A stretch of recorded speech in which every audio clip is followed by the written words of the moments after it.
Hello दोस्तों, नमस्कार। स्वागत है आपका हमारे YouTube channel study with Uttarakhandi पर। दोस्तों, आज की इस वीडियो में हम जीएस के टॉप 20 प्रीवियस ईयर के एमसीक्यूज कवर करेंगे एक्स्ट्रा फैक्ट के साथ। तो दोस्तों, ये वीडियो आपके आने वाले एग्जाम पटवारी, लेखपाल, कनिष्ठ सहायक, फॉरेस्ट गार्ड सबके लिए बहुत ज़्यादा इंपॉर्टेंट होने वाली है। और दोस्तों, जैसे कि आप सब लोग जानते हैं कि 5 मार्च को कनिष्ठ सहायक का एग्ज़ाम होने वाला है और आयोग ने लगभग उसकी डेट भी फाइनल कर दी है। 18 फरवरी को आप लोगों के कनिष्ठ सहायक के एडमिट कार्ड आने वाले हैं। ठीक है, तो आप अपनी तैयारी कंटिन्यू करते रहिए और ज़्यादा से ज़्यादा रिवीजन करने की कोशिश कीजिए। तो चलो दोस्तों, बिना किसी देरी किए आज की वीडियो भी स्टार्ट करते हैं। हमारा आज का पहला क्वेश्चन है, संयुक्त राष्ट्र की सुरक्षा परिषद में अस्थायी सदस्यों की संख्या है। ठीक है दोस्तों, पूछा क्या गया है यहाँ पे, अस्थायी सदस्यों की संख्या। तो संयुक्त राष्ट्र संघ के सुरक्षा परिषद में कुल सदस्यों की संख्या है 15। ठीक है, और उसमें से जो अस्थायी सदस्य होते हैं वो होते हैं 10 और 5 होते हैं अस्थायी सदस्य। ठीक है, तो इसका राइट आंसर होगा हमारा ऑप्शन डी। संयुक्त राष्ट्र की सुरक्षा परिषद में अस्थायी सदस्यों की संख्या है 10 और जो अस्थायी सदस्य होते हैं इनका कार्यकाल होता है 2 वर्ष का। ये भी आपको बिल्कुल याद रखना है। ठीक है, क्वेश्चन बन सकता है कि संयुक्त राष्ट्र की सुरक्षा परिषद में अस्थायी सदस्यों का कार्यकाल कितना होता है, तो इनका कार्यकाल होता है 2 वर्ष। ठीक है, और जो संयुक्त राष्ट्र की सुरक्षा परिषद में जो 5 अस्थायी सदस्य हैं, ठीक है, 5 अस्थायी सदस्य हैं, ये हैं अमेरिका, रूस, चाइना, ब्रिटेन और फ्रांस। ये 5 क्या हैं, अस्थायी सदस्य हैं। बढ़ते हैं अगले क्वेश्चन की तरफ। अगला क्वेश्चन है हमारा, किस संवैधानिक संशोधन के द्वारा लोकसभा के सदस्यों की संख्या 525 से 545 की गई। ठीक है, तो दोस्तों जो 31वां संविधान संशोधन हुआ था 1973 में, ठीक है, इसके तहत लोकसभा के जो सदस्यों की संख्या थी 525, इसको बढ़ाकर 545 किया गया था। तो इस क्वेश्चन का राइट आंसर हो जाएगा हमारा ऑप्शन ए, 31वां संविधान संशोधन 1973 के तहत। ठीक है, और वर्तमान में जो लोकसभा के सदस्यों की संख्या है वो 545 है, लेकिन चुनाव होते हैं 543 सीटों पर। ये आपको बिल्कुल याद रखना है। बढ़ते हैं अगले क्वेश्चन की तरफ। अगला क्वेश्चन है हमारा, निम्न में से किस सामाजिक धार्मिक आंदोलन ने दलित वर्गों के संबंध में आवाज उठाई थी। ठीक है, तो दोस्तों जो सत्यशोधक समाज था इसने दलित वर्गों के संबंध में क्या की थी, आवाज उठाई थी। तो इस क्वेश्चन का राइट आंसर हो जाएगा हमारा ऑप्शन सी। और जो सत्यशोधक समाज है इसकी स्थापना हुई थी 1873 में। ठीक है, और इसके संस्थापक कौन थे, ज्योतिबा फुले। ये भी आपको बिल्कुल याद रखना है। ठीक है, और अगर हम ब्रह्म समाज की बात करें तो इसकी स्थापना हुई थी 1828 में। ठीक है, ये भी आपको याद रखना, और इसके संस्थापक थे राजा राम मोहन राय। ठीक है, और अगर प्रार्थना समाज की बात करें तो प्रार्थना समाज की स्थापना हुई थी 1867 में। ठीक है, और इसके संस्थापक कौन थे, आत्मारंग पांडुरंग। ये भी आपको बिल्कुल याद रखना है। ठीक है, बढ़ते हैं अगले क्वेश्चन की तरफ। अगला क्वेश्चन है हमारा, निम्नलिखित में से कौन हर्षवर्धन के दरबारी कवि थे। ठीक है, तो दोस्तों हर्षवर्धन के दरबारी कवि थे मयूर भट्ट। इस क्वेश्चन का राइट आंसर हो जाएगा हमारा ऑप्शन ए। और अगर हम अश्वघोष और नागार्जुन की बात करें तो ये दोनों कनिष्क, ठीक है, ये दोनों क्या थे, कनिष्क के दरबारी कवि थे। ये आपको बिल्कुल याद रखना है। ठीक है, हर्षवर्धन का दरबारी कवि था मयूर भट्ट। बहुत सारी जगहों सिर्फ मयूर लिखा गया है, लेकिन इनका पूरा नाम है मयूर भट्ट। ठीक है, और अश्वघोष और नागार्जुन के दरबारी, ये दोनों थे कनिष्क के दरबारी कवि। ये भी आपको याद रखना है। बढ़ते हैं अगले क्वेश्चन की तरफ। अगला क्वेश्चन और बहुत ज़्यादा इंपॉर्टेंट क्वेश्चन है, इंडियन सिविल सर्विस में सुभाष चंद्र बोस का चयन कब हुआ। ठीक है, तो दोस्तों 1920 में इंडियन सिविल सर्विस में सुभाष चंद्र बोस का चयन हुआ था। इस क्वेश्चन का राइट आंसर हो जाएगा हमारा ऑप्शन ए। और ऑल इंडिया में इनको 4थी रैंक प्राप्त हुई थी। ये भी आपको बिल्कुल याद रखना है। ठीक है, और जब 1920 में इनका इंडियन सिविल सर्विस में चयन हुआ था, 1921 में इन्होंने त्यागपत्र दे दिया था। ये भी आपको बिल्कुल याद रखना है। ठीक है, क्वेश्चन बन सकता है कि सुभाष चंद्र बोस ने इंडियन सिविल सर्विस से त्यागपत्र कब दिया था, तो 1921 में इन्होंने त्यागपत्र दे दिया था। ठीक है, और अगर हम सुभाष चंद्र बोस जी के जन्म की बात करें तो इनका जन्म हुआ था 23 जनवरी 1897 को। ये भी आपको बिल्कुल याद रखना है, ठीक है। क्वेश्चन बन सकता है कि सुभाष चंद्र बोस जी का जन्म कब हुआ था, तो 23 जनवरी 1897 को, ठीक है। और ये इनका जन्म हुआ था उड़ीसा के कटक में, ये भी आपको याद रखना है, ठीक है। लोकेशन भी पूछी जाती है।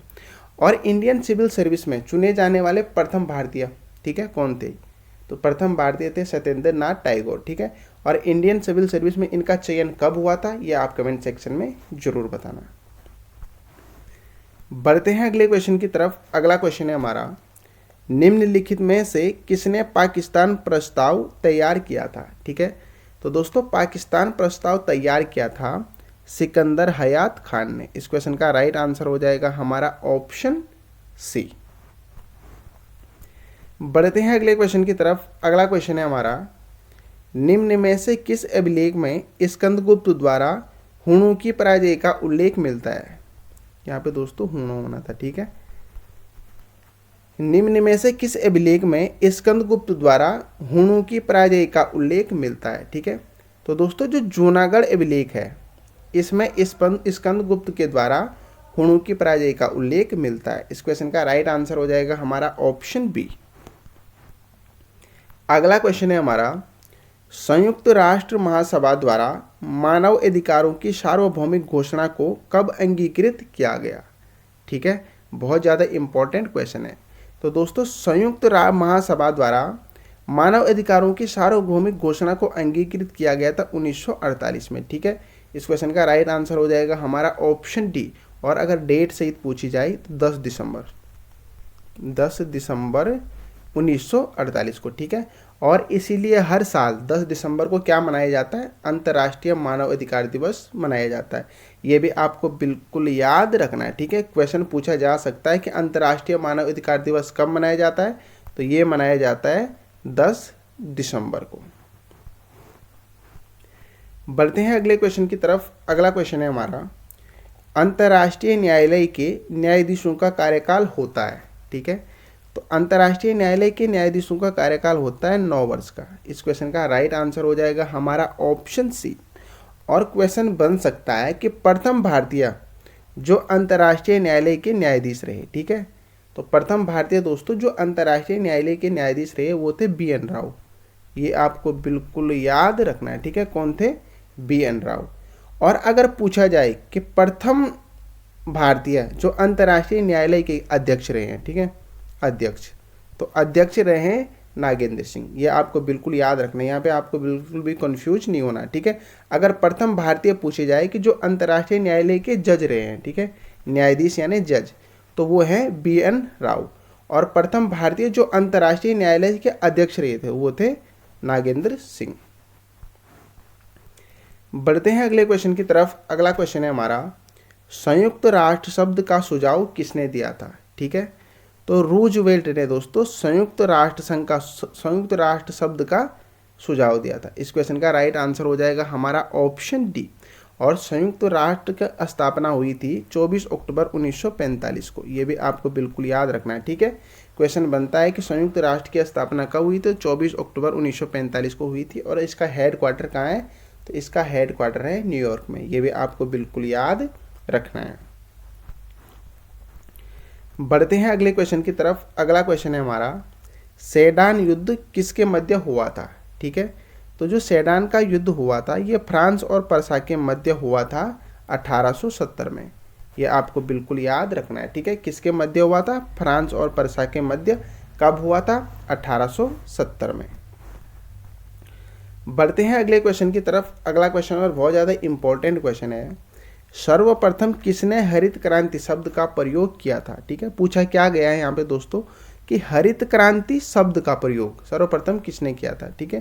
तो ये किया था विलियम गॉड ने। इस क्वेश्चन का राइट आंसर हो जाएगा हमारा ऑप्शन बी, ठीक है। और विश्व स्तर पर हरित क्रांति का जनक कहा जाता है नॉर्मन बोरलॉग को। ये आपको बिल्कुल याद रखना है, ठीक है। और भारत में हरित क्रांति का जनक पूछा जाए तो S स्वामीनाथन। और अगर हम वर्गीज कुरियन की बात करें तो इन्हें श्वेत क्रांति का जनक कहा जाता है, ठीक है। लेकिन पूछा गया है कि हरित क्रांति शब्द का प्रयोग, ठीक है, किसने किया सर्वप्रथम, तो ये किया था विलियम गॉड ने। बढ़ते हैं अगले क्वेश्चन की तरफ। अगला क्वेश्चन है हमारा, तमिलनाडु का समुद्र तट क्या कहलाता है? ठीक है, तो दोस्तों ये कहलाता है कोरोमंडल तट। इस क्वेश्चन का राइट आंसर हो जाएगा हमारा ऑप्शन सी। बढ़ते हैं अगले क्वेश्चन की तरफ। अगला क्वेश्चन है हमारा, बक्सर का युद्ध कब हुआ था? तो बक्सर का युद्ध हुआ था 1764 में। ठीक है, इस क्वेश्चन का राइट आंसर है हमारा ऑप्शन डी। अगर डेट पूछी जाए तो 22 अक्टूबर 1764 को हुआ था बक्सर का युद्ध। ठीक है, और बक्सर का युद्ध किनके मध्य हुआ था ये आप कमेंट सेक्शन में जरूर बताना। बढ़ते हैं अगले क्वेश्चन की तरफ। अगला क्वेश्चन है हमारा, राष्ट्रीय महिला कोष की स्थापना किस पंचवर्षीय योजना के दौरान की गई? ठीक है, तो दोस्तों जो 8वीं पंचवर्षीय योजना थी इसके दौरान राष्ट्रीय महिला कोष की स्थापना की गई थी। तो इस क्वेश्चन का राइट आंसर हो जाएगा हमारा ऑप्शन डी। और जो 8वीं पंचवर्षीय योजना थी ये कब हुई थी? तो 8वीं पंचवर्षीय योजना का कार्यकाल था जो वो था 1992 से लेकर 1997 तक। ये भी आपको बिल्कुल याद रखना है। ठीक है, और राष्ट्रीय महिला कोष की स्थापना 8वीं पंचवर्षीय योजना के तहत की गई थी 1993 में। ये भी आपको बिल्कुल याद रखना है। ठीक है, क्वेश्चन बन सकता है कि राष्ट्रीय महिला कोष की स्थापना कब की गई थी? तो 1993 में की गई थी। ठीक है, किस पंचवर्षीय योजना के तहत की गई थी, किस पंचवर्षीय योजना के दौरान की गई थी? तो 8वीं पंचवर्षीय योजना के दौरान की गई थी। और 8वीं पंचवर्षीय योजना का कार्यकाल 1992 से लेकर 1997 तक था। बढ़ते हैं अगले क्वेश्चन की तरफ। अगला क्वेश्चन है हमारा, केंद्रीय प्रदूषण नियंत्रण बोर्ड का मुख्यालय कहाँ स्थित है? ठीक है, तो केंद्रीय प्रदूषण नियंत्रण बोर्ड का मुख्यालय स्थित है नई दिल्ली में। इस क्वेश्चन का राइट आंसर हो जाएगा हमारा ऑप्शन बी। और केंद्रीय प्रदूषण नियंत्रण बोर्ड का गठन हुआ था 1974 में। ये भी आपको बिल्कुल याद रखना है। ठीक है, क्वेश्चन बन सकता है कि केंद्रीय प्रदूषण नियंत्रण बोर्ड का गठन कब हुआ था? तो 1974 में हुआ था। और इसका मुख्यालय कहाँ है? नई दिल्ली में। बढ़ते हैं अगले क्वेश्चन की तरफ। अगला क्वेश्चन है हमारा, रेशम बनाने की तकनीकी का विकास सर्वप्रथम किस देश में हुआ? ठीक है, तो चाइना में क्या हुआ था? रेशम बनाने की तकनीकी का विकास सर्वप्रथम हुआ था। इस क्वेश्चन का राइट आंसर हो जाएगा हमारा ऑप्शन सी। अगला क्वेश्चन है हमारा, भारत की संविधान सभा का गठन किसके प्रस्ताव पर किया गया था? ठीक है, तो दोस्तों जो कैबिनेट मिशन था इसके प्रस्ताव पर, ठीक है, भारत की संविधान सभा का गठन किया गया था। इस क्वेश्चन का राइट आंसर हो जाएगा हमारा ऑप्शन डी। और गठन कब किया गया था? 1946 को। ये भी आपको बिल्कुल याद रखना है। बढ़ते हैं अगले क्वेश्चन की तरफ। अगला क्वेश्चन है हमारा, अखिल भारतीय मुस्लिम लीग के गठन का प्रस्ताव किसने दिया था? ठीक है, तो अखिल भारतीय मुस्लिम लीग के जो गठन का प्रस्ताव दिया था ये दिया था सलीमुल्लाह खान ने। ठीक है, इस क्वेश्चन का राइट आंसर होगा हमारा ऑप्शन डी। और इसकी अखिल भारतीय जो मुस्लिम लीग है इसकी स्थापना हुई थी 1906 में। ये आपको बिल्कुल याद रखना है। ठीक है, और कहाँ हुई थी?